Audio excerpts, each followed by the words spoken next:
Selon l'étude Gallup, qui porte sur 142 pays et plus de 230 000 salariés, seuls 9% des Français se déclarent investis et heureux dans leur travail. Il y a deux catégories de gens dans la vie. Oui, c'est comme ça. Il y a d'un côté les gens doués pour ne pas se poser de questions et faire ce qu'ils aiment, des maths par exemple, et de l'autre, des gens doués pour se poser des questions et faire ce qu'ils n'aiment pas, des maths par exemple. Oui, non, c'est-à-dire, bon, votre parcours est intéressant, mais vous avez un profil atypique. Grâce à mon monstre de compagnie, j'ai fait un métier bien sérieux, j'ai enfoui mon grain de folie. Tout de même, la vie, c'est pas un jeu, alors c'est sûr, statistiquement, ça, j'ai vraiment gagné du temps. Statistiquement, faut pas rêver, statistiquement, faut pas rêver. Soit je fais ce que j'aime, mais sans rien pour bouffer, je risque de vite mourir.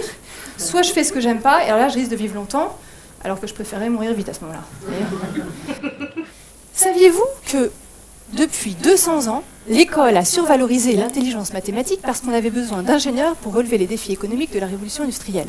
Saviez-vous qu'aujourd'hui, beaucoup d'ingénieurs sont des créatifs contrariés qui s'ennuient ou s'épuisent dans un travail qui n'a plus de sens pour eux parce qu'ils ne se sont jamais demandé quels étaient leurs rêves et leurs talents? Saviez-vous qu'aujourd'hui, à l'heure de la révolution numérique, la compétence dont on a le plus besoin, tant pour être heureux dans son travail que pour être performant dans le travail, que pour trouver un nouveau travail ou créer son travail à soi, c'est la créativité qu'on a soigneusement réprimée depuis plus de 200 ans. Voici, sous vos yeux éveillés, la méthode joie. Dans mon spectacle « Osez gagner votre vie sans la perdre », je propose 3 secrets inspirés des neurosciences et du coaching pour renouer avec la créativité dans sa vie. Alors comme la connaissance c'est l'abondance, plus on la partage, plus elle se multiplie, je vous propose de partager votre rêve. Yeah!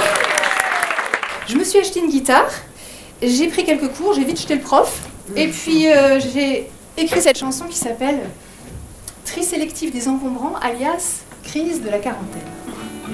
On m'a donné des leçons de piano, j'ai bien respecté le tempo, avec ma demoiselle Ménard. S'agissait pas d'être en retard. 3-4, vous pressez Odile, reprenons, je vous prie, mesure 13. J'ai bien fait comme on m'a dit. J'ai dit bonjour, au revoir, merci. Et alors, je vais vous proposer justement de mettre en application tout de suite ce secret. Quand on échoue sur une île, il y a toujours un trésor. Moi, c'est pas vraiment un trésor parce que, en fait, j'arrive pas à répondre à la question. C'est la question que tu poses qui me fait en sorte que je me rends compte que j'arrive vraiment effectivement pas à oser. Eh ben là, t'as carrément osé, bravo! Artistiquement, il faut rêver. Artistiquement, il faut rêver. Il s'agit simplement de redevenir en douceur créateur de son propre bonheur, dans sa vie professionnelle et ailleurs.